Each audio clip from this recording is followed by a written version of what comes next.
everyone, Steve Kim here. So excited. Steve Kim Show episode number 106. The much anticipated June stats are in, and as always, I got your numbers and your stats as they pertain to the condo sectors in both Toronto and York regions. So let's get right into the numbers.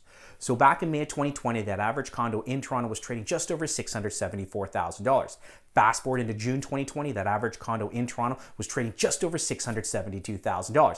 Now, before you say, this is fantastic, the prices are dropping, don't forget, these are macro numbers that I'm sharing with you. Toronto is a very, very large metropolis with so many wonderful smaller communities within. So for instance, the C1 district, the waterfront community down by Yonge and Dundas and the waterfront, the average condo back in June 2020 was trading just over $751,000. So you can see that dichotomy between macro number of Toronto and a smaller community like the C1. And even within the C1 district, there are also smaller communities that have very different price trends. So in York region, what happened back in May of 2020, that average condo was trading just over $552,000. Fast forward into June 2020, that average condo in York region was trading just over $571,000. And we know York region to be a large geographic location. If I break it down into communities like Richmond Hill, back in June 2020, that average condo was trading just over $541,000. And I compare it with Vaughan, which is another phenomenal community. That average condo in June 2020 in Vaughan was trading just over $568,000. So month over month in Toronto, we've seen from May to June about a 0%, prices staying relatively flat. And then in York region, month over month, we've seen about a 3.3% increase month over month.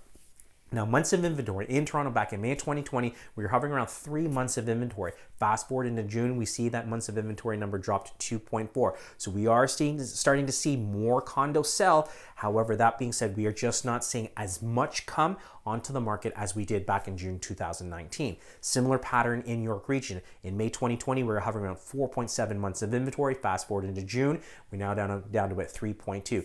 Interesting for York region, at 4.7 months of inventory, we were very much getting towards that balanced market. And then now month over month, pushing into June, we see that number drop to 3.2. In certain pockets in York region, we are starting to see multiple offer situations for condominiums. Now, the average price year over year, this is a really important number to pay attention to, because we want to take a look at a larger time period versus month over month, especially now with everything that's been happening with COVID and the market volatility and the fluctuation. To get a better idea, we do want to focus in on year over year price trends. So the average condo in Toronto back of June 2019 was trading just over $637,000. Fast forward into June 2020, like I just shared, that average condo is now trading just over $672,000.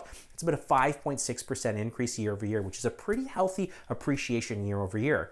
Now, in York region, what happened back at June 2019, that average condo was trading just over $530,000, and like I just shared in June, that average condo in York region is now trading just over $571,000, which is a great 7.6% increase year over year. So no, the sky is not falling. We are maintaining very healthy, very good price appreciations for both the condo markets. If you have any questions whatsoever, please feel free to give me a call, send me a text, shoot me a DM, or an email. As always, be great, be kind, everyone. Take care.